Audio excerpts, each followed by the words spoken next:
وذكر فإن الذكرى تنفع المؤمنين. يا أختنا بالله لا إن الحجاب فريضة من ربنا المنان.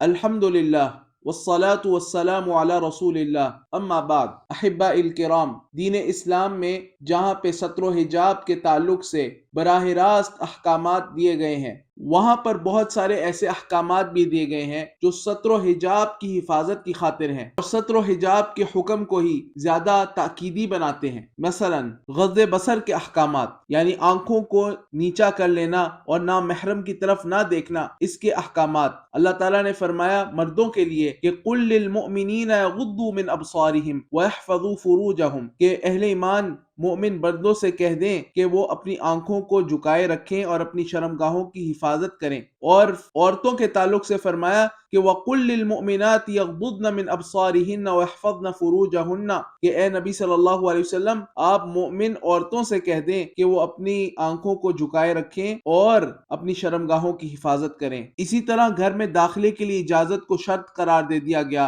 اور فرمایا کہ لا تدخلوها حتى يؤذن لكم، کہ کسی کے گھر میں داخل نہ ہو یہاں تک کہ وہاں پر داخلے کی تمہیں اجازت دے دی جائے. اور عورتوں کے لیے ان کے گھر میں قرار اختیار کرنا، گھر میں ٹک کے رہنا، اس کو لازم قرار دے دیا گیا. فرمایا وقرن فی بیوتکن، اور ٹکی رہو اپنے گھروں میں. اور صرف حاجت کے لیے عورتوں کو اجازت دی گئی کہ وہ نکل جائیں، جیسا کہ نبی صلی اللہ علیہ وسلم نے فرمایا کہ انہ قد اذن لکن ان تخرجن لحاجتکن، کہ تم عورتوں کو اجازت دے دی گئی ہے کہ تم اپنی حاجت کے لیے نکل جاؤ. حاجت کے سوا اس بات کی اجازت نہیں ہے کہ عورت گھر سے نکلے. اور آپ صلی اللہ علیہ وسلم نے ارشاد فرمایا کہ المرأة عورہ اذا خرجت استشرفها الشیطان، کہ عورت جو ہے وہ پوری کی پوری قابل ستر ہے، یعنی نامحرم مرد سے عورت کا جو ستر ہے، جو اس کا قابل ستر حصہ ہے، وہ پورا کا پورا بدن ہے اس کا. اور فرمایا کہ اذا خرجت استشرفها الشیطان،